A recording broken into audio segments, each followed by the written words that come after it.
जो time table को लेकर के आप भी परेशान हो क्या कि टाइम टेबल कैसे बनाऊं और बना लिया तो इसको फॉलो कैसे करूं, इसमें क्या ऐड करूं क्या ऐड ना करूं, ये सारी कंफ्यूजन आपको भी होती है क्या? या इसके अलावा और भी कुछ कंफ्यूजन होती है जो मैं आपको यहाँ दिखा रहा हूँ। देखो कि किस टाइम क्या पढ़ूं कब लिखूं, क्या पढूं क्या लिखूं, व्हेन टू रिवाइज कब रिवाइज करूं, स्टार्ट किससे करूं और कहां से करूं, which subject is more important, subject कौन सा बहुत ज्यादा इंपॉर्टेंट है, ठीक है, और बेस्ट बुक कौन सी है। ये सारे डाउट आपके मन में रहते हैं क्या? अगर हाँ तो ये वीडियो आपके लिए बहुत ज्यादा बेनिफिशियल होने वाली है। वीडियो को पूरा देखना, ये सॉल्यूशन आपको आज मिल जाएगा। ठीक है, मेरी पूरी कोशिश रहेगी। तो आज की इस वीडियो में हम लोग बात करेंगे टाइम टेबल की, और इसके साथ जो क्वेश्चंस मैंने यहाँ रखे हैं ये बच्चों की क्वेरीज हैं, इनके सॉल्यूशन पे बात चलेगी।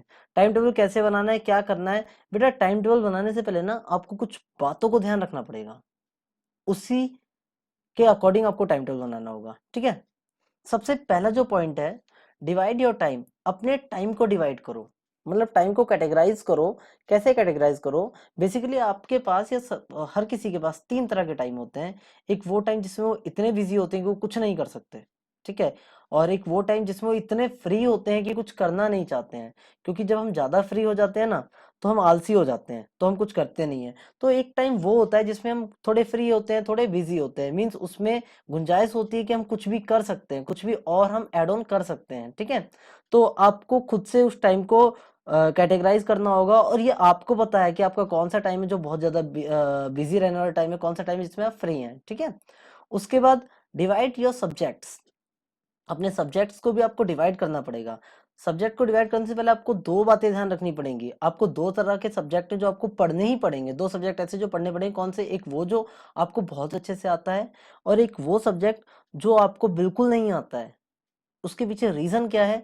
जो आपको बहुत अच्छे से आता है, अगर आप उसे पढ़ते रहेंगे तो आपको मेरिट में बनाए रखेगा, आप मेरिट में रहेंगे अगर आप उसे पढ़ते रहेंगे। और अगर जो सब्जेक्ट आपको बिल्कुल नहीं आता है, अगर आपने उसको नहीं पढ़ा तो आपको मेरिट से गिरा सकता है, तो आपको मेरिट से गिरा सकता है। ठीक है, जो थर्ड पॉइंट है वो है इंटरेस्ट। इंटरेस्ट सबसे मेन पॉइंट है। इसके लिए क्या करना है वो मैं बताऊंगा अगली स्लाइड में, और इसमें भी बताऊंगा कि इंटरेस्ट कैसे बना रहे टाइम टेबल को फॉलो करने में। इंटरेस्ट बनाने के लिए आपको जो फोर्थ पॉइंट है इसको ऐड करना पड़ेगा अपने टाइम टेबल में। वो क्या है? Revive and sharpen your hobby. हर किसी की कोई ना कोई हॉबी होती है।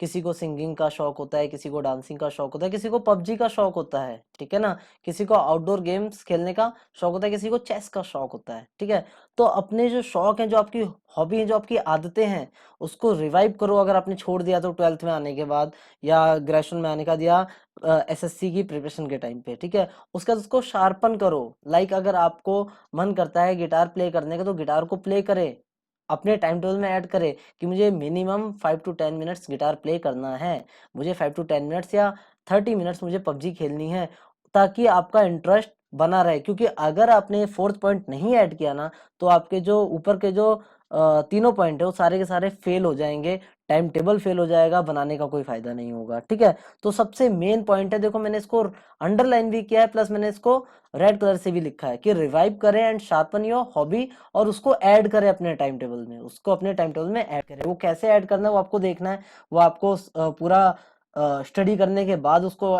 हॉबी को टाइम देना है, या बीच बीच में रिफ्रेश करने के लिए देते रहना है। ठीक है, अब बात आती है यहाँ पे आपके सामने है व्हेन टू रिवाइज। बेटा एक बात बताओ, इतने सारे क्वेश्चंस मन में लेकर के बैठते हो, जब इतने सारे क्वेश्चंस में फंस जाओगे, उलझ जाओगे, तो टाइम टेबल तो बना ही नहीं पाओगे। क्योंकि इन सबका सॉल्यूशन सिर्फ एक है, लेकिन आप सोचना नहीं चाहते हो। एक क्वेश्चन खत्म होता है दूसरा आ जाता है, दूसरा खत्म तीसरा आ जाता है। और एक बात है यहाँ पे लिखा व्हेन टू रिवाइज। अरे रिवाइज तो जब करोगे ना जब आप पढ़ना स्टार्ट करोगे, पहले पढ़ना तो स्टार्ट करो। बेवजह के क्वेश्चंस अपने माइंड में क्यों ला रहे हो? व्हेन टू रिवाइज, रिवाइज करने की जरूरत ही नहीं है। रिवाइज करने से पहले आपको पढ़ने की जरूरत है, पढ़ने के बाद बात आती है रिवाइज की। ठीक है, तो आज मैं ये सब बताऊंगा, स्टार्ट किससे करूं और कहां से करूं, which subject is more important. मैंने बता दिया कि दो तरह के सब्जेक्ट पे आपको फोकस करना है, एक वो जो आपको बहुत अच्छे से आता है, एक वो जो आपको बिल्कुल नहीं आता है। स्टार्ट भी वैसे करना है, कहां से करना है ये भी आपको देखना है। टॉपिक भी ऐसे होते हैं। बेस्ट बुक कौन सी है इस पर भी बात करेंगे, उससे पहले ये देख लो सॉल्यूशन क्या है। आपकी हर प्रॉब्लम का सॉल्यूशन ये दो पॉइंट है, नेसेसिटी और डेडिकेशन। की मीन्स जरूरत, अगर आपने जब तक किसी चीज को अपनी जरूरत नहीं समझा ना, तब तक आप उसके लिए टाइम क्या कुछ भी नहीं दे सकते, और आप कुछ भी कर लीजिए आप उसको फॉलो नहीं कर सकते हैं। जैसे मान लो कि जैसे पानी पीना हमारी जरूरत है, खाना खाना हमारी जरूरत है, ठीक है, सांस लेना हमारी जरूरत है, तो क्या हम कभी उसे छोड़ते हैं? क्या हम उसको कभी हम गैप करते हैं क्या उसमें? कि मान लो अगर घर में मम्मी से लड़ाई हुई तो चलो आज मैं सांस लेना छोड़ देती हूँ, ठीक है, चलो आज मैं पानी पीना छोड़ देती हूँ। एक बार के लिए आप खाना छोड़ सकते हो, लेकिन एक टाइम का, दो टाइम का, ये नहीं कि उसे भी आप हमेशा के लिए छोड़ दोगे। जैसे आप अपनी स्टडी को छोड़ देते हैं कि 10-10 मतलब 10-10 दिनों तक आप स्टडी नहीं करते हैं, ठीक है ना, एक एक महीने तक आप स्टडी नहीं करते, क्या इतने टाइम तक आप अपनी खाने को, पानी को छोड़ सकते हैं क्या? नहीं, क्योंकि वो जरूरत है, क्योंकि वो जरूरत है। आज तो ऐसा होता है कि जीएफ से लड़ाई होगी, बीएफ से लड़ाई होगी, तो चल भाई हमने पढ़ाई छोड़ दी, सारा का सारा गुस्सा पढ़ाई पे क्यों निकलता है भाई? ये तो गलत बात है, ठीक है। आप उसे अपनी जरूरत समझे, जैसे पानी पीना जरूरी है, डेली मिनिमम 3 to 4 ग्लासेस तो हम पीते ही हैं पानी के, है ना, 3 to 4 ग्लास तो हम पानी पीते ही पीते हैं। तो वो जरूरत हमें एजुकेशन में भी रखनी है, वो जरूरत हमें अपनी एजुकेशन, अपनी स्टडी पे भी रखना है। उसके बाद बात आती है डेडिकेशन की। अगर, और देखो डेडिकेशन मैंने सेकंड पॉइंट पे क्यों रखा है, जब तक जरूरत नहीं समझोगे ना डेडिकेट नहीं होगे उसके लिए, और जब तक जरूरत नहीं समझोगे ना तब तक आपको इंटरेस्ट भी नहीं आएगा, तब तक आपको इंटरेस्ट भी नहीं आएगा। जब जरूरत हो जाएगी ना तो अपने आप इंटरेस्ट भी आ जाएगा।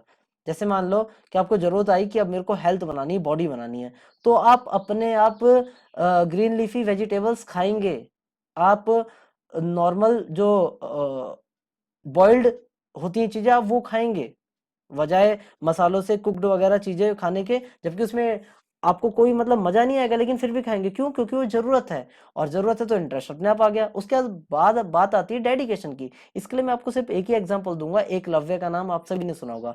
एकलव्य के पास ना तो कोई गुरु था, मतलब द्रोणाचार्य जी नहीं थे, ठीक है, ना ही कोई संसाधन थे सिखाने के लिए, लेकिन फिर भी वो अर्जुन से भी बढ़िया तीर चलाता था, अर्जुन से भी बढ़िया तीर चलाता था। क्यों? क्योंकि उसको डेडिकेशन थी, उसको मन था, कि समर्पण भाव था तीर चलाना सीखने के पीछे।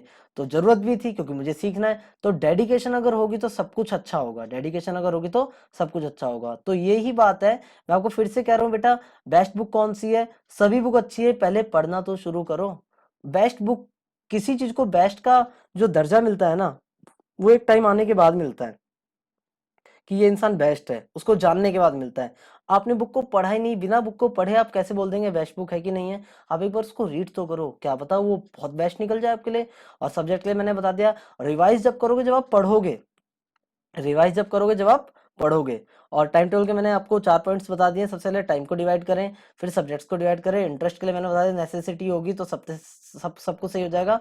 उसके बाद रिवाइव अपनी, जब आप हॉबी ऐड करोगे अपने टाइम टेबल में तो अपने आप ही इंटरेस्ट बना रहेगा, सब कुछ बना रहेगा, ठीक है। वीडियो कैसी लगी कमेंट करके, लाइक करके जरूर बताएं, और वीडियो अपने सभी फ्रेंड्स में शेयर करें ताकि इसका बेनिफिट सबको मिल सके, ठीक है। लर्निंग दीवाने भाई Sengar sir, thank you so much.